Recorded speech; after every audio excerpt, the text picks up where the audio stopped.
کرام ائمہ اعظام، معزز سامعین، عزیز بزرگوں اور دوستوں، بہت خوشی کا، مسرت کا، مبارکبادی کا موقع ہے۔ اس علاقے کی جمعیت العلماء کی طرف سے ہماری مسلم نسل میں اللہ کے نبی علیہ السلام کی محبت، عظمت، شان اور شوکت پیدا کرنے کی غرض سے ایک امتحان رکھا گیا، کوئز پروگرام رکھا گیا۔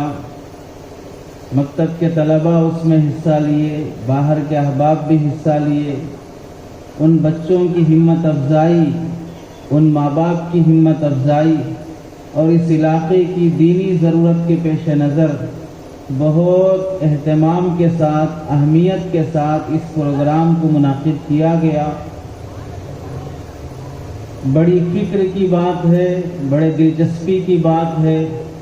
ہمیں ان علماء کی، ان منتظمین کی، ہماری اولاد اور ہمارے بچوں کی خاطر ایسی فکر کرنے والے ائمہ حضرات کی بڑی قدر کرنی چاہیے۔ ان کے حق میں دل سے دعائیں، ان کی خدمت کو سراہنا، ان کا ساتھ چلنا اور ان کا معاون بن کے جینا، یہ ہمارے لیے بڑی سعادت کی بات ہوگی۔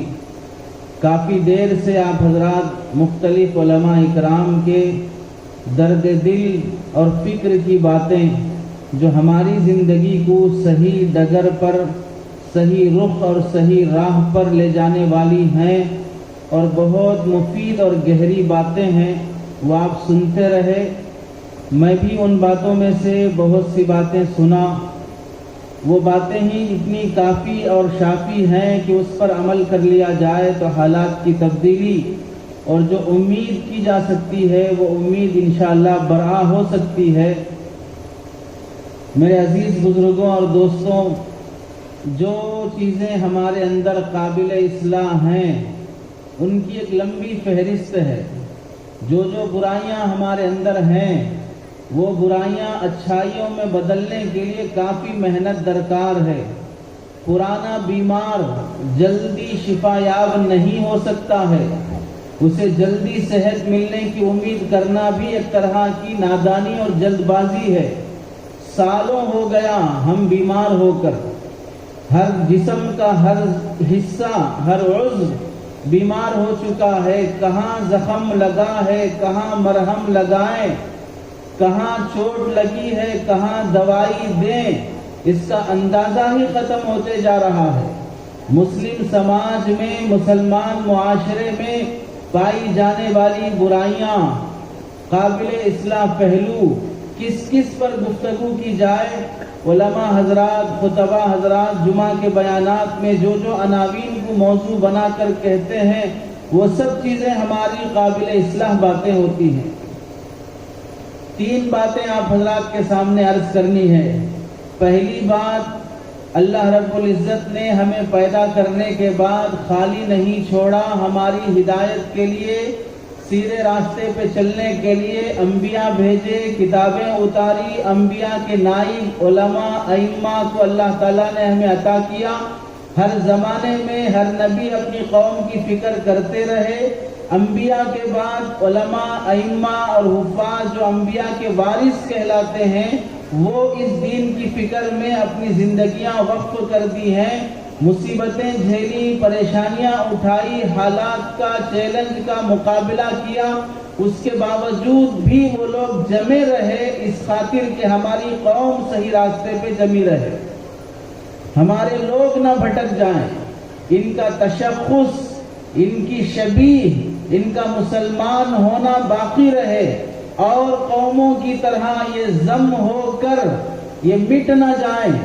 مسلمان قوم کا امتیاز یہی ہے کہ وہ دوسروں سے الگ دکھتے ہیں۔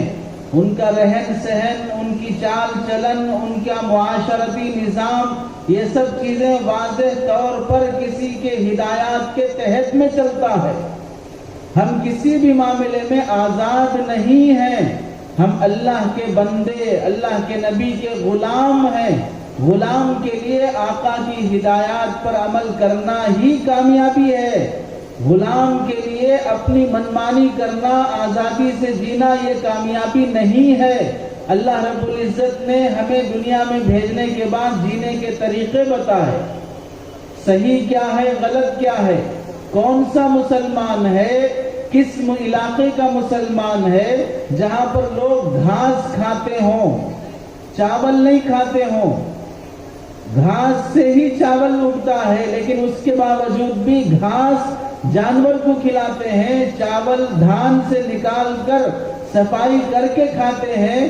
اللہ نے اتنی عقل دی ہے کہ کیا کھانا ہے کیا نہیں کھانا ہے، حلال کھانا ہے حرام نہیں کھانا ہے، پاکیزہ چیزیں کھانا ہے ناپاک چیزیں نہیں کھانی ہے، اس واسطے کہ غذا کا اثر جسم پر پڑتا ہے، غذا کا اثر آدمی کے اعمال پر پڑتا ہے۔ جس گاڑی میں پیٹرول ڈالنا ہے اس میں ڈیزل ڈالو، جس میں ڈیزل ڈالنا ہے اس میں پیٹرول ڈالو، اور جس میں دونوں میں سے کوئی ایک ڈالنا ہے وہاں پر کیروسین ڈالو، گاڑی نہیں چلے گی، انجن خراب ہو جائے گی۔ جس مسلمان کی روزی روٹی حلال اور پاکیزہ ہونی چاہیے، اس مسلمان کی روزی روٹی اگر حرام کی ہو گئی، وہ کہاں سے کما رہا ہے؟ جھوٹ بول کے کما رہا ہے، دھوکہ دے کے کما رہا ہے، بھائیوں کی بہنوں کی وراثت مار کھا کے کما رہا ہے، ناجائز طریقے سے دوسروں کی زمینوں پر قبضہ کر کے کما رہا ہے، رشوت لے کر سود کھا کر کما رہا ہے۔ اس کے کمانے کے طریقے کیا ہیں؟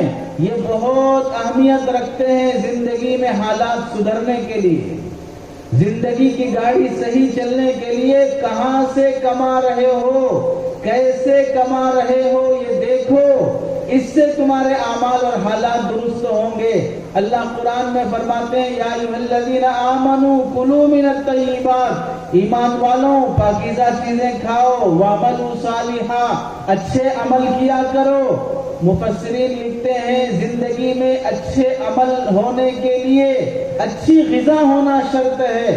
ناپاک غذا، حرام کی غذا کھا کر اگر آدمی حج پر بھی چلے گا تو اس کا حج قبول نہیں ہوگا۔ وہ تڑپ تڑپ کر اللہ سے دعائیں مانگے گا لیکن دعائیں قبول نہیں ہوں گی۔ ایسی حالت کو بندہ پہنچ گیا، بال بکھر گئے، کپڑے میلے کچیلے ہو گئے، سفر میں ایسا تھک گیا کہ دیکھنے والے دوسرے مسلمان اس کی حالت زار کو دیکھ کر اس پر رحم کھا رہے ہوں، ایسے آدمی کو پانی پلانے تیار، کھانا کھلانے تیار، سایہ دینے تیار، اسے آرام کے لیے کوئی جگہ دینے تیار، اس کی حالت کو دیکھ کر اسے دیکھنے والوں کو رحم آ رہا ہے۔ ایسی حالت میں بندہ اگر تڑپ کر آسمان کی طرف نگاہیں کر کے ہاتھ اٹھا کر اللہ سے دعا کرتا ہے، اے اللہ میرا فلاں کام بنا دے، دنیا والوں کو رحم آ جائے لیکن اللہ کو اس پر رحم نہیں آئے گا۔ کیوں رحم نہیں آئے گا؟ حدیث میں اللہ کے نبی فرماتے ہیں ملبسہ حرام وطعامہ حرام، اس کی غذا حرام کی ہے، اس کے کپڑے حرام کے ہیں، اس کی گاڑی حرام کی ہے، اس کا گھر حرام کا ہے، اس کی کمائی حرام کی ہے۔ ایسے حرام کمانے والے پر چاہے دنیا والے رحم کر لیں، آسمان والا اس پر رحم نہیں کرے گا، اس واسطے کہ حرام سے کمانے والا دوسرے کا پیٹ کاٹ کے، دوسرے کا پیٹ مار کے کما رہا ہے، دوسرے کو نقصان پہنچا کر، دوسرے کو لوٹ کر کما رہا ہے۔ اس کی آہیں اس کی دعا کو آسمانوں پر جانے سے روک لیتی ہیں، اس کی بد دعا اس کی دعا کو قبول ہونے سے روک لیتی ہے۔ اللہ تعالیٰ قرآن میں فرماتے ہیں یا ایھا الناس کلوا من الطیبات، اے لوگوں پاکیزہ چیزیں کھاؤ، ولا تتبعوا خطوات الشیطان، شیطان کے پیچھے نہ چلو۔ حرام کھانے والے وہ شیطان کے فالوورز ہوتے ہیں، حرام کی طرف لپکنے والے وہ گناہوں کے دلدادہ ہوتے ہیں۔ آج سماج میں دیکھ لو کہاں سے کما رہا ہے، کیسے کما رہا ہے۔ مسجد کا مسلمان، بڑے صف اول میں رہنے والا مسلمان، مسجد سے باہر نکلنے کے بعد، مارکیٹ میں دکان پہ آنے کے بعد، وہ مسجد کا مسلمان مارکیٹ میں مسلمان نہیں رہ رہا ہے، مسجد میں پہلی صف میں ہے، مسجد میں دوسری صف میں ہے۔ ایک بندہ کہتا ہے کہ ایک شخص نے مجھے بڑا ستایا، پیسے لے کر واپس نہیں کر رہا ہے، قرضہ لے کر واپس نہیں کر رہا ہے، وعدے پہ وعدہ دن پہ دن ٹالتے جا رہا ہے، ہر دن فون کر کر کے تھک جائے، فون ریسیو نہیں ہوتا ہے، جواب صحیح نہیں ملتا ہے، تانے ملتے ہیں، ڈانٹا جاتا ہے، دھمکی دی جاتی ہے۔ میں نے اس سے تنگ آ کر مسجد میں جا کر پہلی صف میں بیٹھ کر اس کے حق میں بد دعا کرنے کا ارادہ کیا تو دیکھا کہ وہ مجھ سے پہلے پہلی صف میں بیٹھا ہوا ہے۔ یہ پہلی صفوں کا بیٹھ جانا، یہ دین کا لیبل لگا لینا، معاملات کے بگاڑ کے بعد یہ کوئی نفع نہیں پہنچاتا ہے۔ حرام کا ایک لقمہ اگر حلق سے نیچے اتر جائے 40 دن تک اس کی کوئی عبادت قبول نہیں ہوگی۔ حرام طریقے سے کسی کی ایک بالغ زمین لے لو گے تو کل قیامت میں اللہ تعالیٰ 7 زمینوں کا پھندا بنا کر گلے میں ڈالیں گے۔ حرام طریقے سے کسی کا 1 روپیہ ناحق مار کھاؤ گے تو اللہ تعالیٰ 700 نمازیں جو جماعت کے ساتھ پڑھی گئی ہے اس کا ثواب غارت کر دیں گے۔ حرام طریقے سے اگر بہنوں کی وراثت مار کھا لیا، شادی میں ناجائز طریقے سے نکاح کے کھانے کے نام پر لاکھوں روپے لٹا دیا، 500 آدمی 400 آدمی دعوت میں آ رہے ہیں، بیٹی کو جوڑا جہیز دینے کے نام پر اڑا دیا، اور جب بیٹی کو پراپرٹی میں حصہ دینے کا وقت آتا ہے بھائی کہہ دیتا ہے، باپ کہہ دیتا ہے کہ شادی میں اتنے لاکھ خرچ ہو گئے ہیں، اب تمہارا ترکے میں کوئی حصہ نہیں ہے۔ یاد رکھ لو، جس طرح تم نے بیٹے کو جنم دیا اسی طرح بیٹی کو بھی جنم دیا ہے۔ بیٹی کو وراثت سے پراپرٹی سے محروم کر دینا اور بھائی یا بیٹے پراپرٹی پر قبضہ کر لینا ایسا ہی ہے جس طرح کوئی انسان چاہے وہ مسلمان ہو چاہے وہ غیر ہو، خنزیر کا گوشت لا کر اسے دیا جائے، چاہے بریانی بنا کر، مندی بنا کر، تل کر، پھر بھی وہ خنزیر کا گوشت کبھی پاک اور حلال نہیں ہو سکتا۔ پیشاب کو فلٹر کر لینے سے بسلری واٹر نہیں بن سکتا، غلاظت کو فرائی کر لینے سے وہ گلاب جامن نہیں بن سکتا۔ ایسے ہی بہنوں کی وراثت مار کھا لینے سے وہ کبھی بھائیوں کے لیے حلال نہیں ہو سکتی، اس کی نحوست نسلوں کو برباد کر کے رکھ دیتی ہے۔ اپنی غذا کو حلال بنانے کا اہتمام کمانے سے روکا نہیں جا رہا ہے، خوب کماؤ۔ اللہ کے نبی فرماتے ہیں طوبیٰ لمن طاب کسبہ، جس کی کمائی بڑی حلال کی ہے اس کے لیے بڑی خوشخبری کی بات ہے۔ حلال کمائی مل جانا، وطن کی روزی مل جانا، شکر کرنے والی زبان مل جانا، نیک اخلاق والی بیوی مل جانا، گویا دنیا میں ہی اسے جنت مل جانا ہے۔ حلال غذا کی طرف کمانے سے شریعت تو ترغیب دیتی ہے، صبح سے شام تک کھیت میں، مارکیٹ میں بنڈی لگا کر، دکان پر بیٹھ کر تم اللہ کے لیے، اپنے گھر چلانے کے لیے، حق ادا کرنے کے لیے، بیوی کا ہو، بچوں کا ہو، پڑوسیوں کا ہو، ماں باپ کا ہو، حق ادا کرنے کے لیے جب کوئی آدمی پسینہ بہاتا ہے، وہ تھک کر چور ہو کر، جسم اس کا چور چور ہو کر گھر واپس شام کو جب لوٹتا ہے، ایسی حالت میں کہ نیند کا غلبہ ہے، بھوک لگی ہے، تھکا ماندہ ہے، بستر پر لیٹا، کب نیند آئی نہیں معلوم، اللہ کا وعدہ ہے حق ادا کرنے کے لیے حلال طریقے سے ایسا تھک جانے والا نیند کی حالت میں جب آ کر بستر پر لیٹے گا، اس کے لیٹنے کے بعد نیند آنے سے پہلے ہی اللہ اس کے گناہوں کے فیصلے، بخشش کے فیصلے فرما دیتے ہیں، اس کی مغفرت کے فیصلے فرما دیتے ہیں۔ امام غزالی نے لکھا ہے بہت سے گناہ بندے کے ایسے ہوتے ہیں جن گناہوں کی معافی صرف حلال کمانے سے ہوتی ہے۔ حلال روزی کماؤ، اللہ گناہ معاف کر دیں گے۔ محنت سے کماؤ، صبح سے شام تک 1000 روپیے کمایا، 1000 نیکیاں اسے لکھی جائیں گی، کمائی پر نیکیاں لکھی جائیں گی، خرچ پر نیکیاں لکھی جائیں گی۔ حضرت داؤد علیہ السلام اللہ کے نبی ہیں، بیت المال سے ان کی آمدنی اور ان کا وظیفہ طے ہے، اس کے باوجود وقت کا نبی، بڑا بادشاہ، بیت المال سے وظیفہ مل رہا ہے، سیلری مل رہی ہے، لیکن اللہ قوم کو سبق سکھانا بتانا چاہتے ہیں۔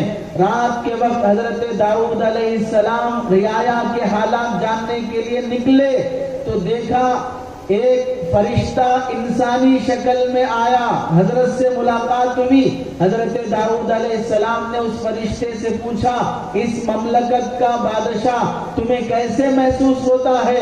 وہ فرشتہ تھا، انسان نہیں تھا۔ اس نے کہا بڑا اچھا انسان ہے، بڑا بااخلاق ہے، بڑا انصاف پسند ہے، بس ایک کمزوری ہے۔ وہ کیا ہے کہ وہ محنت کر کے نہیں کماتے ہیں، بیت المال سے سیلری لے کے کھاتے ہیں۔ اگر وہ محنت سے کمانا شروع کرے تو بڑا اچھا انسان ہے۔ حضرت داؤد علیہ السلام فوراً اللہ کی بارگاہ میں دعا کے طالب ہو گئے، اللہ مجھے کوئی ہنر سکھا دے تاکہ میں بھی محنت سے کما کر کھاؤں۔ حضرت داؤد علیہ السلام کو اللہ تعالیٰ نے معجزے کے طور پر لوہا نرم کرنے کی طاقت اور پاور دے دیا۔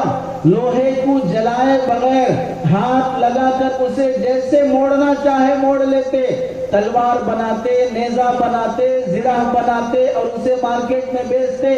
ایک دن میں ایک زرہ بنا لیتے، 600 درہم میں مارکیٹ میں اسے بیچتے اور اسے غریبوں میں صدقہ خیرات بھی کرتے اور اس سے اپنا گزارا کرتے۔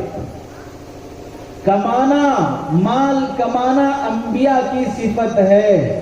حضرت عیسیٰ علیہ السلام نے ایک نوجوان کو دیکھا، ہر وقت مسجد میں بیٹھا ہوا ہے، ذکر میں ہے، تلاوت میں ہے، عبادت میں ہے۔ حضرت عیسیٰ علیہ السلام نے پوچھا بیٹا تمہارا گزارا کیسے ہوتا ہے، کہاں سے کھاتے ہو؟ تو وہ کہنے لگا میرا بھائی ہے، بڑا مالدار ہے، محنت کر کے کماتا ہے اور میرے حصے کا بھی وہ ہر مہینہ راشن پہنچا دیتا ہے، مجھے کمائی کے ٹینشن سے فری کر دیا، اب میں عبادت میں لگا ہوں اور میرا بھائی دنیا کما رہا ہے۔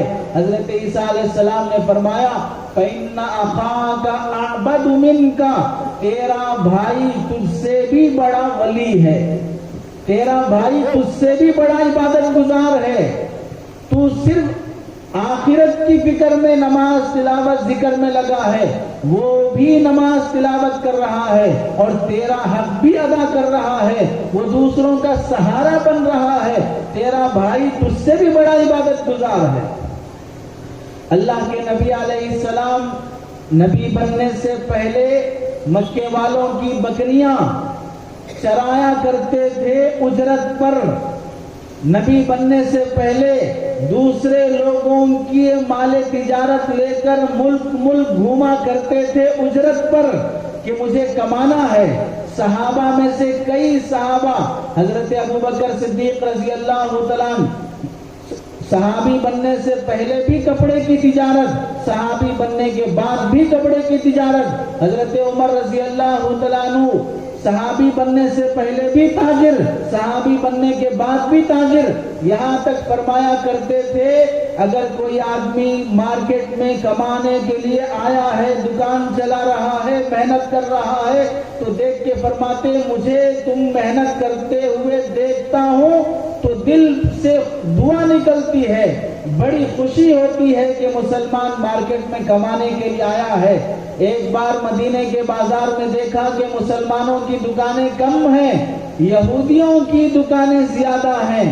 مسجد میں آئے، صحابہ کو جمع کیا اور نماز کے بعد بیان دیا اور فرمایا کیا بات ہے، مدینے کے بازار میں مسلمانوں کی دکانیں کم دکھ رہی ہیں اور یہودیوں کی دکانیں زیادہ دکھ رہی ہیں، سنو اگر یہودیوں کی دکانیں زیادہ ہوئی، مسلمانوں کی دکانیں کم ہو گئی تو پھر مارکیٹ میں سود کا رواج ہو جائے گا، حلال تجارت کم ہو جائے گی، اسلامی تجارت کم ہو جائے گی اور یہودی تجارت عام ہو جائے گی۔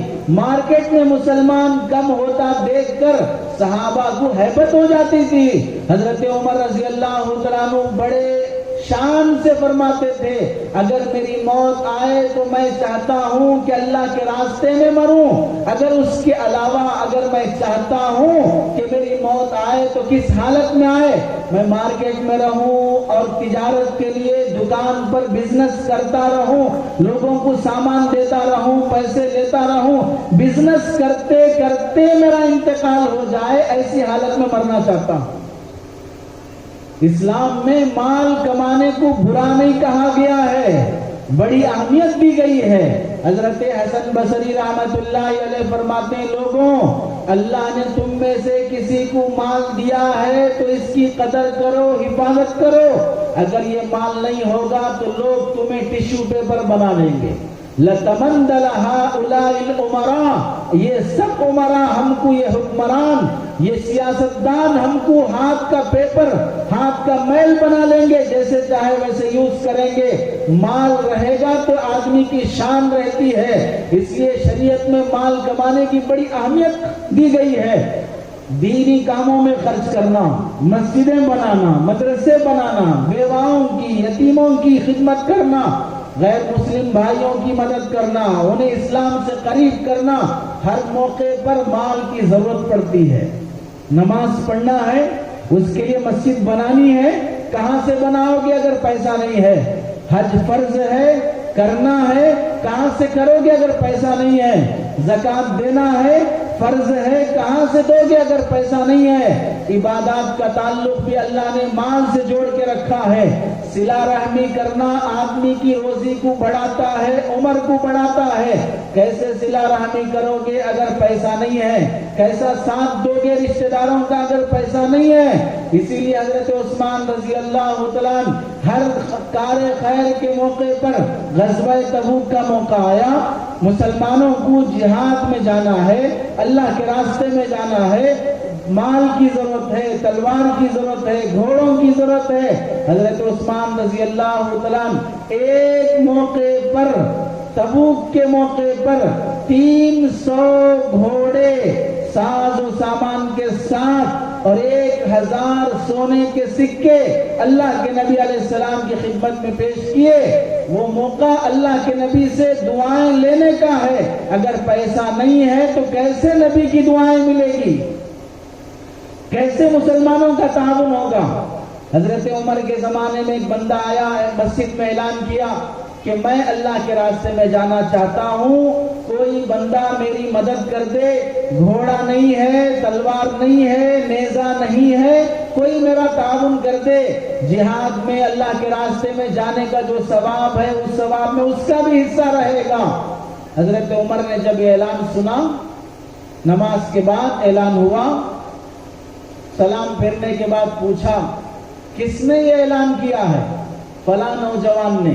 حضرت عمر مصلی کے پاس سے اٹھ کے آئے، اس نوجوان کا ہاتھ پکڑا اور اس کے ہاتھ کو ایسے اٹھایا اور لوگوں میں اعلان کیا، کون ہے جو اس آدمی کو اپنے کھیت میں نوکر بنا لینا چاہتا ہے؟ کون ہے جو اس آدمی کو اپنی کھیت میں نوکر بنا لینا چاہتا ہے؟ اس وقت تک اسے نوکر بنا کے رکھو جب تک اس کے پاس گھوڑے کے پیسے، تلوار کے پیسے، نیزے کے پیسے جمع نہیں ہو جاتے، اسے نوکر بنا کے رکھو اور مہینہ مہینہ مزدوری اور سیلری دیتے رہو۔ اس کے بعد جب اس کی محنت سے اس کے پاس پیسے جمع ہو جائیں گے تو پھر یہ اپنی مرضی سے جانا ہے جائے۔ ایک صحابی کھڑے ہوئے اور انہوں نے کہا، امیر المومنین، میں ان کو اپنے کھیت کا نوکر بنا لیتا ہوں۔ حوالے کر دیا، چند مہینوں کے بعد واپس آیا، کافی مال جمع ہو چکا ہے۔ حضرت عمر رضی اللہ تعالیٰ عنہ نے فرمایا، اب تیری مرضی، جانا ہے جا، نہ اس پیسے سے کما کے اپنے بچوں کو پالنا ہے پال، لیکن لوگوں کے سامنے نیک کاموں کا بہانہ بنا کر سوال کا ہاتھ مت پھیلا۔ آج مسلمان شادیوں کے موقع پر اتنی فضول خرچی اور عیاشی کرتا ہے، غریب سے غریب مسلمان بھی اپنی بیٹی کی شادی کرنا ہو، پیسہ نہیں ہے، قرضہ لے گا، سود پہ لے گا، گھر گروی رکھ دے گا، زمین بیچ دے گا، مٹی پہ لے لے گا، یا نہیں تو اگر جاب ہے تو سیلری کے علاوہ دھوکہ دے کر، رشوت لے کر کمانے کی کوشش کرے گا۔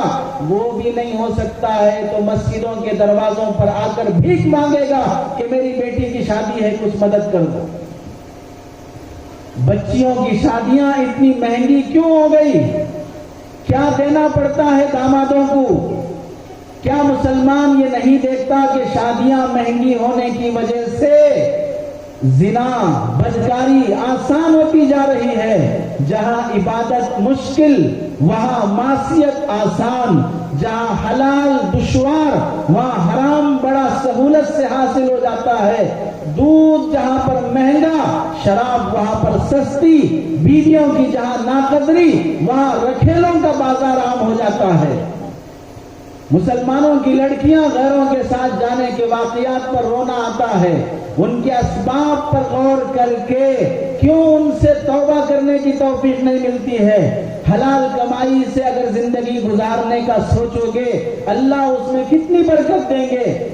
معمولی سی بکریاں، کمزور بکریاں ہر دن ہر شہر میں ہر علاقے میں ہزاروں کٹتی ہیں اور ذبح ہوتی ہیں، لیکن کبھی قحط سالی نہیں ہوئی کہ آج مارکیٹ میں چکن ہو مٹن ہو چھوٹے کا ہو بڑے کا ہو شارٹیج ہے، نہیں مل رہا ہے، ایسا کبھی ایسی شکایت نہیں آئی۔ لیکن حرام کے خنزیر، حرام کے کتے مارکیٹ میں دیکھ لو، کبھی کبھار تو ڈھونڈنا پڑتا ہے کہ خنزیر کہاں پر ہے۔ شہروں میں رہنے والے لوگ ہم مہینے گزر جاتے ہیں خنزیر کو دیکھتے نہیں ہیں، مہینوں گزر جاتے ہیں حرام چیزوں پہ نظر نہیں پڑتی ہے۔ اللہ نے حلال میں برکت رکھی ہے، حرام میں اللہ نے نحوست رکھی ہے۔ جم کرنے والا جم کرتا ہے تو اس کے کٹس بنتے ہیں، کہیں گر کر مار لگ گیا تو اس سے بھی جسم پھول جاتا ہے۔ جم کرنے والے کا جسم بھی پھولتا ہے، گر کر مار لگنے والے کا جسم بھی پھولتا ہے، دونوں کے پھولن میں فرق ہوتا ہے۔ ایک کا پھولنا صحت کی دلیل ہے، دوسرے کا پھولنا بیماری کی دلیل ہے۔ حلال کمائی سے کما کر ترقی کرنا یہ ترقی اور اللہ کا قرب کی دلیل ہے، حرام کا پھولنا حرام سے کما کر بڑے ہو جانا یہ بیماری کی دلیل ہے، اسے کوئی صحت نہیں کہتا۔ اسی لیے حرام کے ایک ایک لقمے سے نہیں، اللہ کے نبی علیہ السلام نے ڈاؤٹ والے لقمے سے بھی بڑی حفاظت فرمائی۔ کیا فرمایا؟ میں کبھی اپنے گھر میں اپنے بستر پہ لیٹا رہتا ہوں، بھوک رہتی ہے اور بازو کہیں ایک کھجور پڑا ہوا نظر پڑتی ہے کہ ایک کھجور وہاں پر گرا ہوا ہے، بھوک بھی ہے، اٹھا کر کھانے کو من کرتا ہے، لیکن اس واسطے نہیں کھاتا شاید کہ وہ صدقے کا ہے، اور سید گھرانے کے لیے صدقے کا کھجور نہیں کھایا جائے گا، اس ڈاؤٹ کی وجہ سے صدقے کا کھجور اٹھا کے نہیں کھاتا۔ صحابہ میں دیکھ لو، تابعین میں دیکھ لو، حضرت امام ابو حنیفہ رحمت اللہ علیہ کے پاس لوگ آئے اور یہ شکایت لے کر کہ ہماری بکریاں چوری ہو گئیں، کیسے ہم اسے پکڑیں؟ امام صاحب کے پاس مسئلہ پوچھا جائے گا، امام صاحب کے پاس پیسے نہیں پوچھے جائیں گے، مشکل حالات کا حل وہ سیاسی لوگ، شعور رکھنے والے لوگ، ان سے حل تلاش کیا جائے گا۔ امام صاحب سے پوچھ رہے ہیں گم شدہ بکریاں کیسے ملیں گی؟ امام صاحب نے جواب تو نہیں دیا، لیکن یہ معلوم کیا کہ بکری کی نارمل عمر کتنی ہوتی ہے؟ 7 سال کے آس پاس ایک بکری کی نارمل عمر۔ حضرت امام ابو حنیفہ رحمت اللہ علیہ 7 سال تک بکری کا گوشت کھانا چھوڑ دی۔ پتہ نہیں کس دن وہ حرام کی بکری، وہ چوری کی بکری کٹ کر مارکیٹ میں آئی ہو اور وہ لقمہ میرے پیٹ میں چلا جائے، اس واسطے 7 سال تک بکری کا گوشت نہیں کھایا۔ امام احمد بن حنبل رحمت اللہ علیہ کا بیٹا شیخ صالح رحمت اللہ علیہ اس وقت بنو عباسیہ خلفاء کے گورنروں کے ماتحت کام کرتے تھے، سرکاری ملازم تھے۔ سرکاری ملازمین کی تنخواہوں کے علاوہ انہیں ٹیبل کے نیچے سے بھی دیا جاتا ہے۔ جیسے ہم میں سے بہت سے لوگ کہتے ہیں فلاں سرکاری جاب میں سیلری تو کم ہے لیکن اوپر کی ملائی زیادہ ہے، اوپر کی ملائی زیادہ ہے۔ یہ ملائی کا کیا مطلب ہوتا ہے؟ یہ رشوت، یہ حرام خوری، دوسروں کا کام بنانے کے لیے پیسے لے کر، پیسے لوٹ کر جو کام بنائے جاتے ہیں وہ بھی آ جاتی ہے ان لوگوں کو۔ تو حضرت امام احمد بن حنبل رحمت اللہ علیہ نے اپنے بیٹے کو منع کیا کہ دیکھو اس میں رشوت ہے، یہ جاب نہ لو، لیکن 1 سال کے لیے بیٹا اس جاب پر رہا۔ اپنے نوکر کو امام احمد بن حنبل نے یہ کہا کہ جب تک میں زندہ ہوں اس وقت تک میرے بیٹے کی کمائی سے کوئی پیسہ میرے پاس نہیں آنا، میرے بیٹے کی کمائی میں نہیں کھاؤں گا، ڈاؤٹ والی کمائی ہے۔ ایک دن گھر میں چولہا جلانے کے لیے آگ نہیں ہے، لکڑیاں نہیں ہیں، نوکر نے بیٹے کے چولہے پر جا کر روٹیاں پکا کر لائی۔ امام احمد بن حنبل نے پوچھا کہ یہ کہاں سے پکا کے لائے ہو؟ آپ کے بیٹے کے چولہے سے پکا کے لایا ہوں۔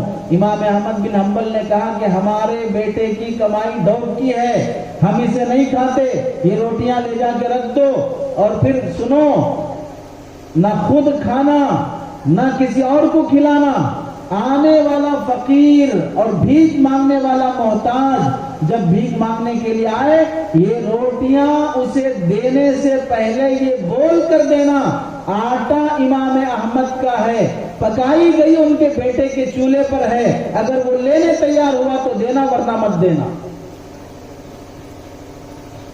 مخزن اخلاق کتاب میں لکھا ہے 1 سال تک وہ روٹی رکھی رہی، بھکاری بھی وہ روٹی لینے تیار نہیں ہوا۔ ایسا حرام کمائی سے بچنے کا اہتمام، ڈاؤٹ کی کمائی سے بچنے کا اہتمام، کہیں مشتبہ مال میرے پاس نہ آ جائے۔ حضرت محمد بن منکدر رحمت اللہ علیہ کے بارے میں لکھا ہے، بڑے اللہ والے ہیں، محدث ہیں، مارکیٹ میں تجارت کرتے ہیں، بزنس کرتے ہیں۔ ان کی دکان پر ایک گاؤں والا کپڑے خریدنے کے لیے آیا، ہول سیل میں ایک کپڑے کی تھان خریدا، لے کر جاتے ہوئے محمد بن منکدر کی نگاہ پڑ گئی، پوچھا کہاں سے لیے ہو؟ فلاں دکان سے۔ کتنے میں لیے ہو؟ اتنے روپے میں لیا ہوں، 400 روپے میں، 600 روپے میں۔ اس نے ریٹ بتایا۔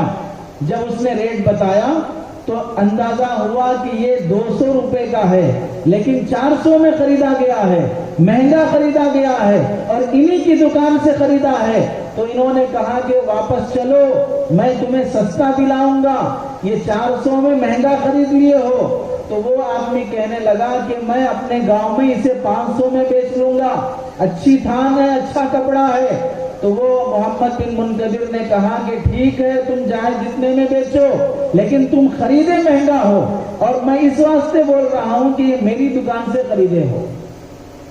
واپس لائے، نوکر سے پوچھا جان کر اتنی قیمت بتائے یا انجانے میں اتنی قیمت بتائے؟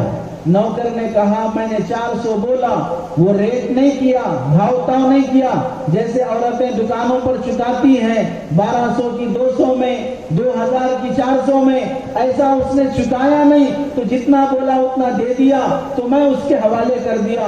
تو انہوں نے تنبیہ کی اور فرمایا شرم نہیں آتی، جب یہ چیز ہمارے دکان پر 200 کی بکتی ہے اور 200 میں اللہ نے ہمیں نفع رکھا ہے، تو 400 کا بیچ کر مسلمان کو دھوکہ کیوں دیتے ہو؟ واپس اپنے کاؤنٹر سے 200 روپے نکال کر اس بڑے میاں کو واپس کیا اور کہا کہ یہ تمہارا حق ہے، اور اللہ کے نبی نے ہمیں مسلمان کو دھوکہ دینے سے منع کیا ہے، جو مسلمان کو دھوکہ دے گا وہ ہم میں سے نہیں ہو سکتا۔ جب اس بڑے میاں نے دیکھا یہ کون انسان ہے جو اپنی دکان کا نقصان کر رہا ہے اور گاہک کا فائدہ کر رہا ہے، پوچھا آپ کون ہیں؟ اتنے بڑے خیرخواہ بن گئے، تو کہا مجھے لوگ محمد بن منکدر کہتے ہیں۔ اپنا نام سنایا تو بڑے میاں نے جب نام سنا تو فوراً وہ سامان نیچے رکھ دیے، ہاتھ پکڑ کے بوسہ دینے لگے، چومنے لگے، اور کہا کہ ہم محمد بن منکدر کا نام سنتے تھے، دیکھے نہیں تھے، اور ہم انہیں بڑا بزرگ سمجھتے تھے، اور ہمارے گاؤں میں جب کبھی بارش نہیں ہوتی، قحط سالی ہو جاتی، تو اس موقع پر گاؤں کے پورے لوگ گھر سے گاؤں سے باہر نکل کر صلاۃ الاستسقاء پڑھ کر اللہ سے دعا مانگتے ہوئے یہ کہتے ہیں اے اللہ محمد بن منکدر کے واسطے سے بارش دے دے، اللہ بارش نازل کر دیتے ہیں۔ مسلمان تاجر وہ ہوتا ہے جس کے واسطے سے مسلمانوں کی قحط-سالی دور ہوتی ہے، وہ خود مستجاب الدعوات ہونے کے ساتھ اس کے واسطے کی دعائیں بھی قبول ہوتی ہیں۔ کب؟ جب اس کی تجارت حلال کی ہو، اس کی کمائی حلال کی ہو، وہ دھوکے کی نہ ہو۔ حضرت عبداللہ بن جریر رضی اللہ تعالیٰ صحابی ہیں، غلام کو بھیجا مارکیٹ سے گھوڑا خرید کے لاؤ، جنگ کا گھوڑا۔ وہ گیا 300 درہم میں گھوڑا خرید کے لایا، اور یہ بھی تاجر ہیں، اندازہ ہے 300 درہم میں جنگی گھوڑا نہیں ملتا۔ پوچھا کتنے میں لائے؟ 300 میں لایا ہوں۔ اتنے سستے میں؟ ہاں فلاں گاؤں کا آدمی آیا تھا، اتنا زیادہ نالج نہیں تھی، معلوم نہیں تھا، میں نے اس سے کہا کہ مارکیٹ میں اس سے زیادہ کا نہیں بکتا، دے دو، تو وہ 300 میں دے دیا۔ بہت سے لوگ ہوتے ہیں ہم میں شریف بروکر، زمین کے بارے میں بول دیں گے اس سے زیادہ کی نہیں جاتی، آپ خرید لو بس 2 مہینے میں بکا کے دے دیتا ہوں، آپ لے لو بس 1.5 مہینے میں بکا کے دے دیتا ہوں، 1.5 سال تک بھی نہیں دکھے گا۔ اپنی بروکری نکال لینا ہے، بس اپنا کام نکال لینا ہے۔ کیا 1.5 مہینے کے اندر وہاں کوئی کمپنی آ رہی ہے، وہاں کوئی فیکٹری پڑ رہی ہے، وہاں پر کوئی اسکول کھل رہی ہے، وہاں پر کوئی اور ایسا کام ہو رہا ہے جس سے اس کا ریٹ بڑھ جائے؟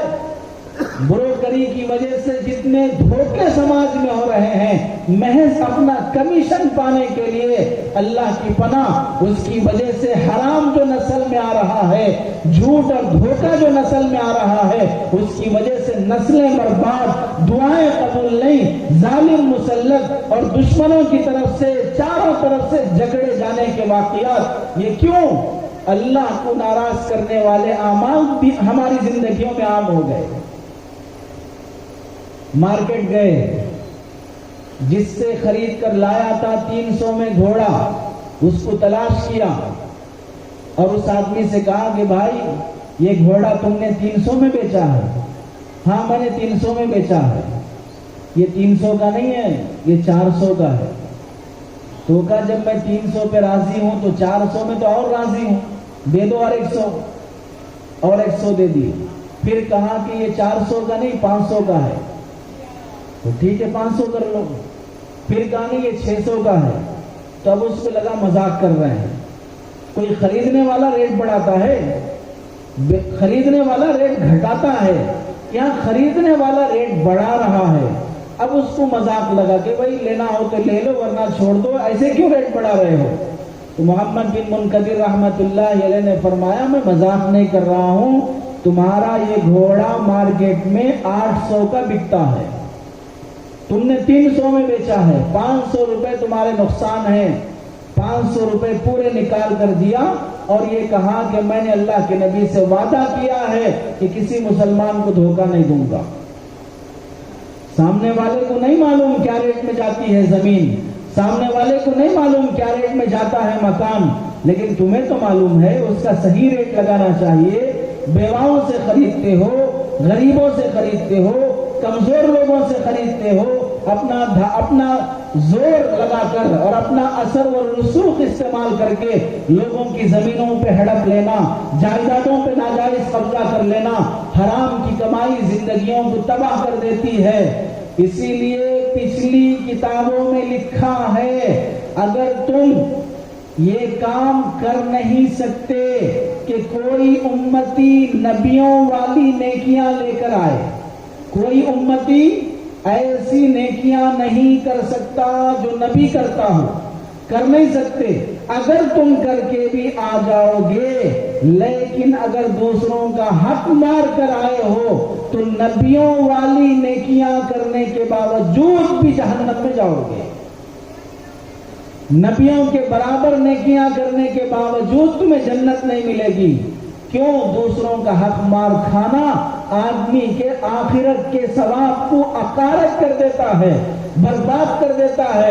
یوں سمجھ لو جیسے گھر بنایا، شام تک محنت کر کے دیواریں اٹھایا، پھر اس کے بعد اس پر بلڈوزر چلا دیا، چمن باغ لگایا اور جب وہ بڑا ہو کر پھلدار بن گیا پھر بلڈوزر سے ختم کر دیا۔ ایسا ہی ہے، نیک اعمال کرنے کے ساتھ حرام لقمے سے نہیں بچنا آدمی کے اعمال کو برباد کر دیتا ہے۔ حضرت عمر بن عبدالعزیز رحمت اللہ علیہ خلیفہ ہیں، بادشاہ ہیں، ان کے پاس جو بیوی ہے اس بیوی کی 4 بھائی بادشاہ، باپ بادشاہ، دادا بادشاہ، شوہر بادشاہ، 7 نسبتوں سے وہ عورت بادشاہوں کے گھرانوں میں رہتی ہے۔ کلوؤں کی شکل میں اس کے پاس سونا چاندی ہے، لیکن حضرت عمر بن عبدالعزیز جب خلیفہ بنے اپنی بیوی سے کہا یا تو اپنے باپ دادا کی طرف سے سونے کے جو تھیلے تھیلے آئے اسے رکھ لو اور مجھ سے خلا لے لو، اور اگر میں ہونا ہے، میرے نکاح میں رہنا ہے تو پھر سارا سونا خزانے میں جمع کر دو، مسلمانوں کے بیت المال میں جمع کر دو۔ پورا خزانہ بیت المال میں جمع کر دیا۔ گھر میں فاقہ ہے، روٹی ہے، سالن نہیں ہے، نمک سے روٹی کھا رہے ہیں، پیاز سے روٹی کھا رہے ہیں، بادشاہوں کے گھرانوں میں جینے والے۔ عید کا موقع ہے، بچوں کو نئے کپڑے نہیں ہیں، بیگم کہتی ہے کہ ہمارے کپڑے نئے پرانے چلتا، بچوں کے تو کپڑے کم از کم اچھے ہوں، عید کا موقع ہے، یہ جائیں گے عید کی نماز پڑھنے کے لیے، دوسرے بچے اچھے کپڑے پہن کے آتے ہیں اور بادشاہ کے بچے پرانے کپڑوں میں، پھٹے کپڑوں میں۔ تو عمر بن عبدالعزیز بیت المال کے جو خزانچی ہے، نوکر ہے، اسے خط لکھتے ہیں اور کہتے ہیں کہ بھائی مجھے اگلے مہینے کی سیلری پہلے دے دو، عید کے لیے بچوں کو نئے کپڑے خریدنا ہے۔ تو خزانچی خط کے پیچھے لکھ کے بھیجتا ہے اگلے مہینے تک زندہ رہنے کی گارنٹی لکھ کے دے دو، میں پیسہ دوں گا۔ کس کو جواب دے رہا ہے؟ بادشاہ وقت کو، جس کے ہاتھ کے نیچے کام کر رہا ہے۔ اب ہمارے پاس تو واچ مین سے لے کر یسائی تک بھی چین سسٹم ہے، یہاں کی بنڈیوں کا بھاڑا معمول فلاں وصول کرنا، وہاں کا فلاں وصول کرنا، وہاں کا فلاں وصول کرنا، ایک کے اوپر ایک، ایک کے اوپر ایک، ایک کے اوپر ایک معمول دیتے آنا، تب جا کے ہماری جاب باقی رہتی ہے۔ سیلریاں ہماری رشوتوں میں نکال لینا، ہماری پراپرٹیاں رشوتوں سے بن جانا، اور یہاں پر عید کے موقع پر بھی کپڑے نہیں ہیں تو 1 مہینے کی پہلے سیلری نہیں مل رہی ہے۔ اور جب انتقال ہوا عمر بن عبدالعزیز رحمت اللہ علیہ کا، بادشاہ کیا خزانہ چھوڑ کے جا رہا ہے؟ 17 دینار، 17 دینار، 5 دینار تجہیز اور تکفین میں لگے، 2 دینار قبر کھودنے میں لگے۔ اولاد کتنی ہے؟ 11 بچے ہیں، 11 بچے ہیں، 17 دینار چھوڑ رہے ہیں، 5 دینار تجہیز تکفین میں، 2 دینار قبر میں، 10 دینار بچے، 11 اولاد ہیں، ایک ایک بچے کو 1 دینار بھی نہیں آیا، ایک ایک بچے کو 1 دینار بھی نہیں آیا، لیکن وہ پورے پیسے حلال کے تھے۔ اللہ نے اس میں ایسی برکت رکھی کہ بعد میں 1-2 سال بھی نہیں گزرے، 11 کے 11 بچوں کو اللہ نے 11 مملکتوں کا حاکم اور گورنر بنایا۔ 11 کے 11 بچوں کو اللہ تعالیٰ نے حاکم اور گورنر بنایا۔ حلال اپنی نسل کو دے کر جاؤ گے، وہ حلال ایسی برکت والا ہوگا کہ تم تھوڑا بھی دے کر جاؤ اللہ اس میں برکت دے گا۔ حرام میں اتنی بے برکتی ہے، تم زیادہ بھی دے کر جاؤ، وہی بچے اپنے دینے والے باپ پر لعنت بھیجیں گے، قبر پر فاتحہ بھی پڑھنے نہیں آئیں گے۔ اس لیے میرے بزرگوں، اپنی کمائی کو حلال کی بناؤ۔ اس کے لیے کیا کرنا ہے؟ آدھے انچ کی گولی جس طرح حلق سے نیچے اتارنے کے لیے علماء سے پوچھتے ہو، ڈاکٹروں سے پوچھتے ہو، یہ گولی کھانا، یہ کھانا، کھانے سے پہلے کھانا، کھانے کے بعد کھانا، دن میں کتنے ٹائم کھانا، گولی پوچھ کے کھاتے ہو، کیوں؟ غلط گولی چلی گئی انفیکشن ہو جائے گا، ریئیکشن ہو جائے گا، مر جائیں گے، جان جائے گی، قبر میں جائیں گے، یہ ڈر ہے جان کا، آدھے انچ کی گولی پوچھ کے کھا رہے ہو۔ ایسے ہی جب ڈر ہے ایمان کا تو 3 ٹائم کا کھانا 4 پلیٹوں کی شکل میں حلق سے نیچے اتارتے ہو، پوچھ کے کھاؤ علماء سے کہ یہ کھانا نہیں کھانا۔ شادی کی دعوت ہو گئی، نکاح کی دعوت، لڑکی والوں کی طرف سے کھانا ہے، بھاگ رہے ہیں، مسجد میں اعلان ہو رہا ہے فلاں کے گھر میں نکاح ہے، سب مسلیوں کو دعوت ہے، لڑکی والوں کی طرف سے کھانے کی شرعی حیثیت کیا ہے؟ کبھی پوچھ لیا علماء سے؟ لڑکی والے کھانا کھلا سکتے نہیں کھلا سکتے نکاح میں؟ زبردستی سے کھلانا، مطالبے پہ کھلانا، نہیں کھلا سکتے ہیں تو قرضہ لے کے کھلانا، بیان سے لون لے کے کھلانا، پراپرٹیاں بیچ کے کھلانا۔ اب بڑے شریف آدمی ہیں، ہمیں جوڑا جہیز کچھ نہیں چاہیے، بس مینو اچھا ہونا چاہیے۔ لڑکے والے مینو طے کر کے بھیجیں گے لڑکی والوں کو، بولیں گے ہماری طرف سے 200 آدمی آئیں گے۔ یہ 200 آدمی کیوں آ رہے ہیں؟ کس کے پاس آئیں گے؟ یہ مطالبوں کے ساتھ کھلایا جانے والا کھانا حلال کا ہو ہی نہیں سکتا ہے، مانگنے کے بعد ملنے والا کھانا حلال کا ہو ہی نہیں سکتا ہے۔ اللہ کے نبی نے اپنے 11 نکاح میں کسی نکاح میں نکاح کا کھانا نہیں کھلایا، 4 بیٹیوں کے نکاح میں کسی نکاح میں نکاح کا کھانا نہیں کھلایا۔ اور بعض ایسے ہوتے ہیں لڑکی والوں سے جوڑا جہیز کی رقم لیں گے، اسی رقم میں سے ولیمے کی دعوت کریں گے۔ جوڑا جہیز کی رقم رشوت ہے، حرام ہے، وہ خنزیر کے گوشت سے بھی زیادہ غلیظ ہے، وہ رقم لے کر پھر اس میں سے ولیمے کی دعوت کی جا رہی ہے، اور ماشاءاللہ سب کھانے کے لیے جا رہے ہیں۔ انجانے میں کھا لیے، معلوم نہیں تھا، صحیح تھا غلط تھا، تو بھی یاد رکھو حرام کھانے کا گناہ اگرچہ نہیں ہوگا لیکن حرام کی نحوست سے دعائیں پھر بھی قبول نہیں ہوں گی۔ حکم کا تعلق، حلال حرام ہونے کا تعلق آدمی کے علم سے ہے، اور اس کے باطنی اثرات کا تعلق آدمی کے علم سے نہیں ہے۔ انجانے میں بھی اگر کوئی آدمی حرام کھا لیتا ہے تو بھی اس کا اثر پڑتا ہے۔ اللہ نے ہر انسان کی، ہر جانور کی غذا متعین کی ہے۔ جانور کیا کھائے گا؟ بلی کیا کھائے گی؟ بھینس کیا کھائے گی؟ شیر کیا کھائے گا؟ کتا کیا کھائے گا؟ ہر ایک کی غذا طے ہے۔ اگر بھینس کو بریانی کھلاؤ، بلی کو اگر گھاس کھلاؤ نہیں ہضم ہوگا، ایسے ہی مسلمان کو اگر حرام کھلایا جائے گا ہضم نہیں ہوگا، اس کا ریاکشن نسلوں پہ پڑے گا، اس کا انفیکشن نسلوں پہ پڑے گا، اس کا برا اثر سماج پہ پڑے گا۔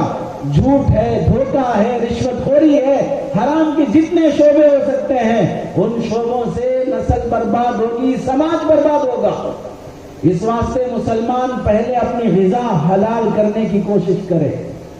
دوسری بات، مسلمان ہے، مسلمان ہونا دکھاؤ۔ غیر مسلم ہے، وہ اپنے رہن سہن سے غیر مسلم ہونا دکھاتا ہے۔ سکھ ہے، رہن سہن سے سکھ ہونا دکھاتا ہے۔ ڈاکٹر ہے، اس کے لباس سے ڈاکٹر ہونا پتا چلتا ہے۔ لائر ہے، اس کے لباس سے لائر ہونا پتا چلتا ہے۔ مولوی صاحب ہیں، ان کے لباس سے مولوی صاحب ہونا پتا چلتا ہے۔ پولیس ہے، اس کے ڈریس سے پولیس ہونا پتا چلتا ہے۔ ملٹری مین ہے، اس کے ڈریس سے ملٹری مین ہونا پتا چلتا ہے۔ تو مسلمان کے رہن سہن سے، اس کے ڈریس سے کیوں پتا نہیں چلتا کہ مسلمان ہے؟ اللہ نے جانوروں میں، پھلوں میں، مخلوقات میں امتیاز رکھا۔ سیب آم کے جیسا نہیں دکھتا، آم امرود کے جیسا نہیں دکھتا۔ اگر تھوڑی دیر کے لیے سیب تربوز کے جیسا دکھے، خریدو گے؟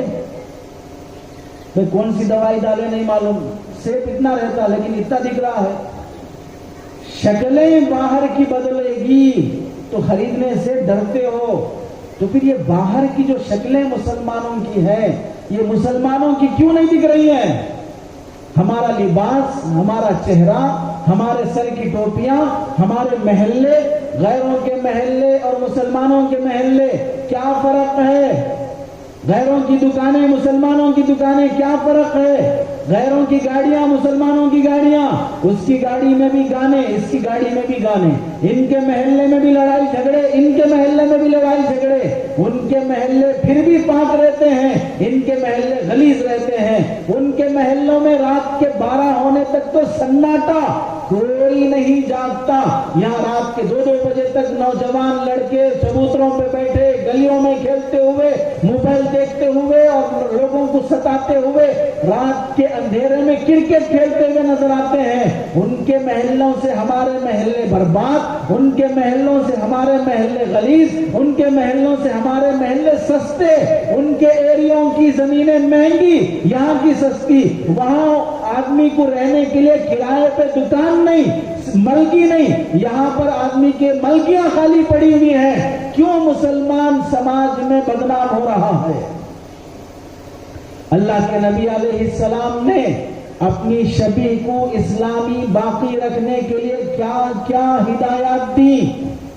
پگڑی باندھے ہیں، اندر ٹوپی ہے نہیں ہے، اسی پگڑی کو دوبارہ نکال کر ایسے باندھیں، ٹوپی نکال کر، محسوس بھی نہیں ہوگا کہ مول صاحب اندر ٹوپی پہن کے پگڑی باندھے یا بغیر ٹوپی کے پگڑی باندھے ہیں، معلوم بھی نہیں چلے گا۔ لیکن اللہ کے نبی فرماتے ہیں سنو، یہودی بھی پگڑی باندھتے ہیں، مسلمان بھی باندھتے ہیں، ہماری اور ان کی پگڑیوں میں فرق یہ ہے کہ ہم ٹوپی پہن کر پگڑی باندھیں گے، وہ ٹوپی پہنے بغیر پگڑی باندھتے ہیں، وہ اندر نہیں دکھنے والی ٹوپی میں بھی تم غیروں کی نقالی نہیں کرو گے۔ مسلمان دن بھر بھوکا رہ کر مسجد میں آ کر گھر میں بیٹھ کر افطار کرتا ہے، کون دیکھتا ہے کہ ہم کب افطار کر رہے ہیں؟ میں گھر سے افطار کر کے آیا تو کون دیکھے گا؟ لیکن اللہ کے نبی فرماتے ہیں یہودی بھی روزہ رکھتے ہیں، مسلمان بھی رکھتے ہیں، یہودی مغرب کے بعد افطار کرتا ہے، مسلمان مغرب سے پہلے افطار کرے گا، ہمارے اور ان کے افطار میں فرق ہوگا، ان کے جیسا افطار نہیں ہوگا۔ عاشورہ کا روزہ رکھنے کا حکم ہے 10 محرم کا، یہودی بھی رکھتے ہیں، مسلمان بھی رکھتے ہیں، اللہ کے نبی نے فرمایا مسلمان 2 رکھے گا، یہودی 1 رکھتا ہے، ہم ان کے جیسا نہیں رکھیں گے۔ سلام یہودی بھی کرتے ہیں، مسلمان بھی کرتے ہیں، یہودی ہاتھ کے اشارے سے کرتے ہیں، مسلمانوں کو حکم ہے ہاتھ کے اشارے سے نہیں، زبان سے سلام کیا جائے گا، دور ہے آواز نہیں جاتی تب اشارے کرو، لیکن زبان سے بولنا تب بھی ضروری ہے۔ ہمارے اور ان کے سلام میں فرق رہے گا۔ یہودیوں کے صحن، گھر کے صحن پاک نہیں ہوتے، ہمارے صحن پاک ہوتے ہیں، ہمارے اور ان کے گھروں میں فرق یہ رہے گا کہ ہمارے صحن پاک رہیں گے۔ مسلمانوں کی ساری ہدایات کیوں دی گئی ہے؟ اگر کوئی مسلمان ایسی ٹوپی پہنے گا، ایسا لباس پہنے گا جو غیروں کے پہننے کا ہے، تو اللہ کے نبی علیہ السلام اتنی سخت وعید بیان فرمائی کہ تم دکھنے میں مسلمان دکھتے ہی نہیں ہو، اللہ کی رحمت اور اللہ کی محبت تم پر برسے گی کیسے؟ اللہ کے دشمنوں کا لباس پہنے ہو۔ حضرت قاری طیب صاحب رحمت اللہ علیہ نے لکھا ہے فرعون کو جب پانی میں ڈبو دیا گیا، اس موقع پر فرعون کے لشکر میں سے ایک آدمی کو اللہ نے بچا لیا۔ کون ہے؟ فرعون کے دربار میں وہ جوکر تھا، فرعون کے پاس آ کر بولتا تھا آج میں موسیٰ کو دیکھا، وہاں وہ گلی میں ایسا عصا لے کے جا رہے تھے، وہاں ایسا تقریر کر رہے تھے، وہاں ایسا بات کر رہے تھے، ایسا لے کر رہے تھے، کاپی مار کر چڑھاتا تھا، موسیٰ علیہ السلام کو چڑھاتا تھا۔ اس جوکر کو اللہ تعالیٰ نے اس عذاب سے بچا لیا۔ حضرت موسیٰ علیہ السلام نے اللہ سے پوچھا اللہ یہ مجھے چڑھاتا تھا، اس کے چڑھانے سے تکلیف ہوتی تھی، آپ نے اس کو بچا لیا۔ تو اللہ تعالیٰ نے فرمایا کہ موسیٰ یہ تمہاری کاپی مارتا تھا اس واسطے بچا لیا، تم مجھے محبوب، جو تمہاری کاپی مارے وہ بھی مجھے محبوب۔ تم مجھے پیارے، جو تمہاری کاپی مارے وہ بھی مجھے پیارا. بتاؤ، وہ چڑھانے والا عظمت اور محبت میں کاپی نہیں مار رہا ہے، چڑھانے کے لیے کاپی مار رہا ہے. ہم اللہ کے نبی علیہ السلام کا رہن سہن محبت اور عظمت میں کریں گے تو اللہ تعالی ہمیں کیوں نہیں بچائیں گے؟ موجودہ دشمنوں سے، موجودہ ظالم طاقتوں سے بچنا چاہتے ہو، مسلمان اپنا شعار، اپنا رہن سہن، اپنا لباس، اپنا کپڑا. اب دیکھو، کوئی مسلمان لڑکی کسی بس میں جا رہی ہے، وہاں 2-4 آوارہ قسم کے لڑکے ہیں، دوسرے مذہب کے ہیں، وہ اس مسلمان لڑکی کو چھیڑ رہے ہیں. کیوں؟ پوری بس میں کوئی برقع پہنی ہوئی نہیں دکھ رہی ہے، ایک اکیلی لڑکی ہے. پوری کالج میں کوئی برقع پہنی ہوئی نہیں دکھ رہی ہے، ایک اکیلی ہے. اب دشمن کو چھیڑنا، ستانا دل میں آئے گا. اگر اس کالج میں، اس بس میں 10 لڑکیاں برقع پہنی ہوئی، 10 لڑکے ٹوپی کرتے پیجامے کے ساتھ دکھیں گے تو ہے کوئی مائی کا لال جو مسلمان لڑکی کو چھیڑنے کی ہمت کرے؟ کیوں اسے ہمت نہیں آئے گی؟ یہ تمہارا لباس کا روب ہے، یہ تمہارے لباس کا روب ہے. یہ میجارٹی دکھے گی، اس کی وجہ سے کسی دشمن کو چھیڑنے کی ہمت نہیں ہوتی. موب لنچنگ میں مارے جانے کے قصے سن رہے ہیں، کیوں؟ کوئی دکھتا ہی نہیں ہے کہ یہاں مسلمان ہیں. کسی ایک کو پکڑا، نام پوچھا، پھر معلوم ہوا کہ مسلمان ہے، اب مارو. اگر اپنی جان بھی بچانا چاہتے ہو، اپنے وجود کو دکھاؤ، دھاڑو، پکارو، آواز نکالو. جس طرح اپنا وجود دکھانا ضروری ہے، تب جا کے مسلمان بچ سکتا ہے. اپنے شعار کی، اپنے معاشرے کی، کلچر کو بچانا یہ مسلمان کی ذمہ داری ہے. ورنہ آج کئی یورپین ممالک ایسے ہیں جہاں پر عرب، مدینے کے، مکے کے رہنے والے وہاں آئے، وہاں کے کلچر کو اپنایا، نام بدلا، چہرہ بدلا، لباس بدلا. آج وہ لوگ یہودی ہیں، ان کے باپ دادا مسلمان تھے، انہوں نے کلچر کو نارمل لے لیا، معمولی سمجھ لیا. ایسے بھی کپڑے پہن سکتے، ایسا بھی رہ سکتے، ایسا بھی کر سکتے، ویسا بھی کر سکتے.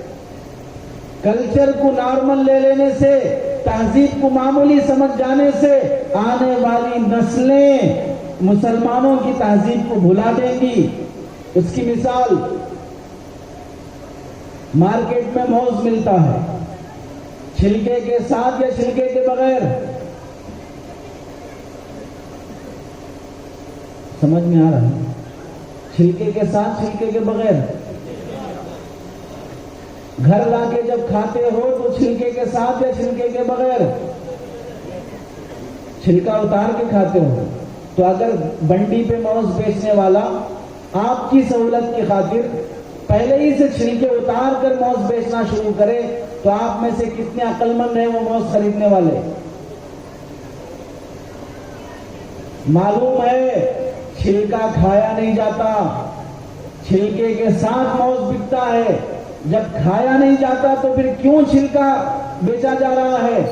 چھلکا کھایا نہیں جاتا، چھلکے سے موز کی حفاظت ہوتی ہے. چھلکا اتر جائے، شام ہونے تک بنڈی کے پورے موز خراب. فری میں بھی دینا چاہے تو کوئی لینے تیار نہیں ہوگا. کیوں؟ چھلکا جو اس کی حفاظت کا ذریعہ تھا وہ اتر گیا. ایسا ہی مسلمانوں کا لباس، مسلمان لڑکیوں کے برقعے، ان کا پردہ، ان کے لیے وہ چھلکا ہے. اگر لڑکیوں کا برقع اتر گیا تو پھر شام ہونے تک ان کی عزت کے چھینٹے اتر جائیں گے. کوئی انہیں بیوی بنانے تیار نہیں ہوگا، رکھیل بنانے تیار ہوگا. کیوں؟ ان کی حفاظت کا سامان ختم ہو گیا. انڈا چھلکے کے ساتھ کھاتے ہو یا اندر کی زردی اور ویٹا سفیدہ کھاتے ہو؟ چھلکے کے ساتھ نہیں کھاتے. اگر انڈا بیچنے والا پورے انڈے پھوڑ کر اندر کی جو زردی اور سفیدہ ہے وہ بیچنا شروع کرے تو کتنے خریدنے والے ہیں؟ یہ چھلکے جس طرح چیزوں کی حفاظت کرتے ہیں، یہ ہمارا ظاہری لباس، ہمارا برقع، ہمارا پردہ، ہمارے بچیوں کی عزت کی حفاظت کرتا ہے. اس لیے اپنی بچیوں کو اور نوجوان لڑکے لڑکیوں کو سماج میں وہ لباس دو جس سے اسلام کا روب چھلکے، نبی کی سنت کا پتہ چلے۔ مسلمان نماز کے لیے آتا ہے، سر پہ ٹوپی نہیں ہے، 1000 روپے کی جینس پہنا ہے، 1300 روپے کا ٹی شرٹ پہنا ہے، 50 روپے کی ٹوپی سر پہ نہیں ہے، مسجد پر رکھی ہوئی ٹوپیاں لے کے نماز پڑھے گا اور پھر وہیں پھینک کے جائے گا۔ ایک ٹوپی خرید نہیں سکتے، مسلمان کہلانے کے لیے اپنے سر پہ ٹوپی پابندی سے لگا نہیں سکتے۔ کون کون سا کلچر مسلمان لائٹ لے کر چھوڑتا جائے گا؟ آج ہماری شادی بیاہ غیروں کی طریقے پہ ہو رہی ہے، اس میں جوڑا جہیز کی رسم، بینڈ باجا، اس میں ناچ گانے، اس میں شراب، یہ سب کس کی شادیاں ہیں؟ یہ مسلمانوں کی ہیں، یہ غیروں کی شادیاں ہیں۔ مسلمانوں کی شادیاں ایسی آوارگی، ایسی عیاشی کے ساتھ نہیں ہوتی ہیں جس میں غریب مسلمان لڑکیوں کی آہیں نکلیں۔ شادیوں میں ناچنے والوں کو بلا رہے ہو، شادیوں میں 5-10 لاکھ روپے اڑا رہے ہو، شادیوں میں ڈی جے اور باجے لگا رہے ہو، اس سے اللہ کی لعنت برستی ہے۔ جس گھر میں بوڑھا باپ 10 سال سے بیٹیوں کے رشتے کے لیے تڑپ رہا ہے، اس کا سہارا نہیں ہے، اسے بیٹے نہیں ہیں، اور وہ 4 بیٹیوں کو کسی کا گھر سجانے کے لیے بھیجنا چاہتا ہے، لیکن کوئی آنے والا 5-10 لاکھ روپے کا رشوت جوڑا جہیز مانگے بغیر شادی کرنے تیار نہیں ہے۔ اس باپ کی بوڑھی بیٹیاں پارکوں میں، ہوٹلوں میں غیروں کے ساتھ گھوم رہی ہیں، عزت کا نیلام ہو رہا ہے۔ اب اس باپ کو جا کے کہا جائے اپنی بیٹیوں کو بچاؤ، بدنام ہو رہی ہیں، وہ باپ کہتا ہے کہ مسلمان لاکھوں روپے آ کے مانگتا ہے، اور وہاں غیر اپنی بیٹیوں کو لے جانے کے لیے محبت کے جال میں پھنسا رہا ہے۔ تو بتاؤ اس میں اس باپ کا یا بیٹی کا قصور ہے یا سماج کے نوجوانوں کا بھی قصور ہے؟ بغیر جوڑا جہیز کے کیوں شادیاں نہیں ہوتی ہیں؟ اور سنو، جوڑے کی رقم چاہے تم اب لیے ہو یا اب سے 20 سال پہلے لیے ہو، وہ رشوت ہے، وہ سود ہے، وہ حرام ہے۔ لعن اللہ الراشی والمرتشی، رشوت دینے والے پر، رشوت لینے والے پر، دونوں پر اللہ کی لعنت ہے۔ اور جو بروکر رشتہ لگاتا ہے، اور لگاتے ہوئے بعض بروکر وہ ہیں کہ اتنے لاکھ ہم تمہیں جوڑے میں جہیز میں دلائیں گے، اس میں سے 10% ہمیں دے دو، یہ بھی اس رشوت خوروں میں داخل ہے، اور یہ پیسہ حلال نہیں ہے۔ مرنے کے بعد یہی پیسہ جہنم میں جانے کا سبب بنے گا۔ اب بھی موقع ہے، اپنے سسرال سے لیا ہوا جوڑے جہیز کا رقم واپس کرو۔ اب بھی موقع ہے، اپنی بیویوں کو مہر نہیں دیتے ہو، سالوں گزر گئے اب تک مہر ادا نہیں کیا ہے۔ اللہ کے نبی فرماتے ہیں مہر دیے بغیر مر جانے والا کل قیامت کے دن اللہ کی بارگاہ میں زنا کرنے والوں کی فہرست میں شمار ہوگا، ان کی صف میں کھڑا ہوگا۔ بیوی مر جاتی ہے، سرہانے بیٹھ کر کہتے ہیں کہ مہر معاف کر دو، مہر معاف کر دو۔ ساری زندگی کیا کر رہے تھے؟ ساری زندگی مہر دینے کو نہیں ملا ٹائم، اب موت پر معافی مانگنے کا ٹائم ملا ہے، اس موقع پر معافی کا اعتبار بھی نہیں ہوگا۔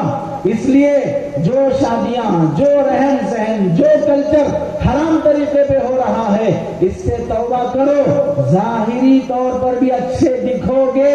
انسان کسی بچے کو نہلا دھلا پاؤڈر لگا کر پیارا دکھتا ہے، اٹھا کر پیار کرتا ہے، اور اگر کوئی بچہ غلاظت کر کے گندا بدبو آ رہی ہے تو باپ بھی اسے قریب لینے تیار نہیں ہوتا ہے، حالانکہ اسی کا بیٹا ہے۔ کیوں؟ ظاہری گندگی بھی نفرت کا سبب، ظاہری پاکی بھی محبت کا سبب۔ اسی لیے ہمارا ظاہری حسن معاشرت یہ اللہ کی محبت کو کھینچتا ہے، اور ہمارا ظاہری رہن سہن کا غیروں کا طریقہ یہ اللہ کی نفرت اور اللہ کی لعنت کو کھینچتا ہے۔ اس لیے مسلمان ہیں تو مسلمانوں کے جیسے بن کے دکھاؤ۔ آخری بات میرے بزرگوں، اپنے بچوں کی ہدایت، ان کی حفاظت کے لیے مکاتب کی تعلیم، ان مکتبوں کی قدر، بچوں کو بچپن میں ہی قرآن حدیث سکھا دینا، یہ ان کے عقیدے اور ایمان کی حفاظت کا ذریعہ ہے۔ حضرت ابن جوزی رحمت اللہ علیہ نے لکھا ایک بیٹا اپنے باپ کو مار رہا تھا. باپ نے کہا کہ بیٹا میں نے تجھے پال کے بڑا کیا، تو مجھ پر ہاتھ اٹھا رہا ہے. بیٹے نے کہا ابا جان آپ نے میرا بچپن میں حق ضائع کیا ہے، اس لیے میں آپ کے بچپن میں آپ کا حق ضائع کر رہا ہوں. آپ نے مجھے بچپن میں جو تعلیم جو ادب دینا تھا وہ نہیں دیے، اب بڑھاپے میں جیسا میں آپ کے ساتھ پیش آنا تھا ویسے نہیں آ رہا ہوں. اگر بچپن میں ہم بچوں کو ٹائم نہیں دیں گے، یہ بچے بڑے ہونے کے بعد ہمیں ٹائم نہیں دیں گے. بچپن میں بچوں کا بچپنا ہم پر بوجھ لگے گا، بڑھاپے میں ہمارا بڑھاپا ان پر بوجھ لگے گا. اگر بچپن میں ہم انہیں بیبی کیئر میں چھوڑ دیں گے، بڑھاپے میں یہ ہمیں اولڈ ایج ہوم میں چھوڑ دیں گے. بچپن میں بچوں کو وقت دینا ماں باپ کی ذمہ داری ہے. بچپن میں تعلیم دینا ماں باپ کی ذمہ داری ہے. بچپن کی تعلیم ایسی ہے جیسے دیوار پہ نقش کر دینا. مکتب میں پڑھنے والے بچوں کی دعاؤں کی برکت سے اللہ فتنوں کو ٹلاتے ہیں، عذابوں کو ٹلاتے ہیں. بچپن میں جو بچے پڑھنے کے لیے آتے ہیں اللہ کی رحمت ان پہ برستی ہے. ایک بزرگ نقشبندی سلسلے کے گزرے ہیں، جب ان کے انتقال کا وقت آیا انہوں نے اپنے مریدوں کو وصیت کی. کیا وصیت کی؟ میرے انتقال کے بعد میری قبر کے سرہانے وہ پتھر گاڑنا جس پتھر پر مکتب کے بچے اپنے جوتے چپل چھوڑا کرتے تھے. اللہ سے مجھے امید ہے مکتب کے بچوں کے جوتیوں کے صدقے اللہ مجھے قبر کے عذاب سے بچا لے گا. حضرت حاجی امداد اللہ مہاجر مکی رحمت اللہ علیہ فرماتے تھے، کون؟ قاسم نانوتوی کے شیخ، رشید احمد گنگوہی کے شیخ، حکیم الامت اشرف علی تھانوی کے شیخ، جن سے اللہ تعالیٰ نے بڑا کام لیا. وہ کیا فرماتے ہیں؟ ہم نے تہجد پڑھی، ہم نے اسلام و تربیت کا کام کیا اور دوسرے خیر کے کام کیے، لیکن اگر اللہ سے نجات کی امید ہے تو اس بات پر ہے کہ ہم نے مکاتب کی محنت کی، مکتبوں کی برکت سے اللہ تعالیٰ ہمیں معاف کر دے گا اور ہمارا بیڑا پار کر دے گا. مکتب ہماری نجات کا ذریعہ ہے. کل یہ بچے پڑھیں گے، 10 سال کے بعد یہی نوجوان بنیں گے. آج جماعت دعوت و تبلیغ کے ساتھی بڑی بڑی عمر کے لوگوں کو ٹھڈیاں پکڑ کر لانا پڑتا ہے. اگر انہیں بچپن میں یا آج بھی اگر جس طرح ہم لوگ تعلیم کو، مشورے کو، اللہ کے راستے میں نکلنے کو اہمیت دیتے ہیں، اس کے برابر مکتب کو اہمیت دیں گے، چند سالوں کے بعد اس محنت کی اتنی ضرورت نہیں پڑے گی. ضرورت نہ بھی پڑے تو اس عمر کو پہنچتے پہنچتے کتنے نوجوان گمراہ ہو رہے ہیں. 4 سال کی عمر میں سیکھنے والا کلمہ 40 سال میں سیکھ رہا ہے. 7 سال میں سیکھنے والی نماز 70 سال میں سیکھ رہا ہے. اس سے پہلے کتنے لوگ مرتد ہو گئے، کتنی لڑکیاں مرتد ہو گئیں جنہیں ایمان عقیدے کی اہمیت نہیں معلوم ہے. ان مکاتب میں ایمان کی قدر، بڑوں کی قدر، اسلام اور شریعت سکھائی جاتی ہے. قحط سالی ہو گئی، طوفان آ گیا، وہاں پر پانی آنے کی وجہ سے پوری بستی بہہ گئی. ریلیف فنڈ کے لوگ کھانے کی پیکٹیں، کپڑے بانٹنے کے لیے پہنچے. اسٹیج لگا، آنے والوں کو کپڑے اور کھانے کی پیکٹیں دے رہے ہیں. 10 سال کی عمر کا بچہ اسٹیج پہ پہنچا، اسے کھانے کی پیکٹ اور کپڑے دیے. کام میں کچھ کہا گیا، وہ پیکٹ اور کپڑے چھوڑ کر اتر گیا. بازو چند مسلمان یہ منظر دیکھ رہے تھے. بچے کو بلایا، تجھے بھوک نہیں ہے، کپڑوں کی ضرورت نہیں ہے، کیوں چھوڑ دیا؟ کہنے لگا 3 دن سے بھوکا ہوں، پورے طوفان میں میرا گھر بہہ گیا، میرے ماں باپ نہیں ہیں، میری بھائی بہن نہیں ہے، سب میرے گھرانے کے مر گئے، میں اکیلا بچا ہوں، مجھے کپڑوں کی ضرورت نہیں ہوگی، 3 دن سے بھوکا ہوں، کھانے کی ضرورت نہیں ہوگی، کیوں نہیں لیا پھر؟ تو نوجوان، وہ بچہ 10 سال کی عمر کا بچہ کہتا ہے، وہ دینے والا یہ بول رہا تھا میرے کان میں کہ بیٹا بولو کہ یہ کپڑے اور یہ کھانا عیسیٰ مسیح دے رہے ہیں، عیسیٰ مسیح دے رہے ہیں. اور میں نے کہا نہیں، اللہ دیتا ہے، کوئی دوسرا نہیں دیتا. اب وہ اس کے بغیر دینے تیار نہیں ہے، تو میں نے کہا میں بھوکا مر جانا گوارا کروں گا لیکن شرک پر جینا گوارا نہیں کروں گا. مسلمانوں نے پوچھا کہاں سے تم نے سیکھا ہے؟ وہ بچہ کہتا ہے کہ مکتب میں میرے استاد نے بتایا ہے. مکتب میں میرے استاذ نے میرے ایمان کو درست کیا، میرے عقیدے کو درست کیا ہے۔ پڑوس ملک میں، باہر ملک میں مکتب میں تعلیم چل رہی ہے، ایک عیسائی عورت اپنے بچے کو لے کر آئی، کیا اس کا ایڈمیشن کرا لو۔ انہوں نے پوچھا استاذ نے تم مسلمان نہیں ہو پھر بچے کو ایڈمیشن کیوں کرانا چاہتی ہو؟ تو عورت کیا کہتی ہے، میں مسلمان نہیں ہوں لیکن میرے پڑوس میں مسلمان رہتے ہیں، اس کے بچے مکتب میں پڑھتے ہیں، وہ بچے جب مکتب پڑھ کے آتے ہیں اپنی ماں کو پانی لاتا ہوا دیکھتے ہیں تو بھاگتے ہوئے پانی اٹھا کے لاتے ہیں، جھاڑو مارتا ہوا دیکھتے ہیں تو جھاڑو مارنے میں ساتھ دیتے ہیں، خدمت کرتا ہوا دیکھتے تو خدمت میں ساتھ دیتے ہیں، ماں آگے چلتی ہے تو بچے پیچھے چلتے ہیں، ماں بلاتی ہے تو فوراً جواب دیتے ہیں۔ مجھے اس منظر کو دیکھنے کے بعد ایسا لگا ایک ماں اور بچے نہیں ہے بلکہ ایک ملکہ ہے اور اس کے نوکر ہے، یہ بادشاہت کی زندگی ہے۔ میں بھی چاہتی ہوں کہ میرے بچے کے اندر بھی باپ کی ماں کی ویسی قدر آئے، اس لیے میرے بچے کو بھی مکتب میں پڑھا لو۔ مکتب میں ہمارے بچوں کو انسان بنایا جاتا ہے، بااخلاق بنایا جاتا ہے، اور جن اسکولوں میں آپ پڑھاتے ہو پڑھاؤ، لیکن یاد رکھو KG سے لے کر PG تک کوئی کتاب تمہیں اسکولوں میں ایسی نہیں ملے گی جہاں انسان کو انسان بنانا سکھایا جاتا ہو، جہاں انسانیت سکھائی جاتی ہو، ماں باپ کی قدر سکھائی جاتی ہو۔ ان مکتبوں کا تعاون، ان پڑھانے والوں کی خدمت اور ان کو فیس دینا، ان کی تنخواہوں میں تعاون کرنا، ان کی خدمت کی قدر کرنا، یہ انسانیت ہے، یہ اخلاق ہے، ہمارا شرعی فریضہ ہے۔ اس لیے بزرگوں، جو چار باتیں جو آپ حضرات کے سامنے کہی گئی ہیں آپ کی خاطر ہیں، آپ کی نسل کی خاطر ہیں، یہ عمل کر لیں گے ہماری نسل محفوظ، ہم محفوظ۔ جو علماء آپ کے اس شہر کے فکر کرتے ہیں ان کا ساتھ دیں، اچھا کرنے والے نہ بنے تو کم از کم برا کرنے والے نہ بنے۔ کسی کی تعریف نہیں کر سکتے تو کسی کی برائی بھی نہ کرو، کسی کو دے نہیں سکتے تو کسی کا چھیننے والے نہ بنو، کسی کا پیٹ نہیں بھر سکتے تو کسی کا پیٹ مارنے والے نہ بنو۔ ایسے بن کے مرو کہ مرنے پر دوسرے ہماری خاطر روئیں اور درود پڑھیں، فاتحہ پڑھیں۔ ایسے بن کے نہ جیو نہ مرو کہ مرنے سے پہلے ہی لوگ اپنی دعاؤں میں ہماری موت مانگے۔ ایسے بن کے نہ مرو۔ بھائیوں کا، بہنوں کا، ماں باپ کا حق ادا کرو، پراپرٹیوں کو مت لوٹو، ناجائز زمینوں کے قبضے نہ کرو، جھوٹے کیسز اور مقدمے نہ لڑو، یہ حرام نسلوں کو لے کر ڈوبے گا۔ اللہ سے دعا ہے سنی ہوئی باتوں پر عمل کی توفیق نصیب فرمائے۔ آمین وآخر دعوانا الحمدللہ رب العالمین۔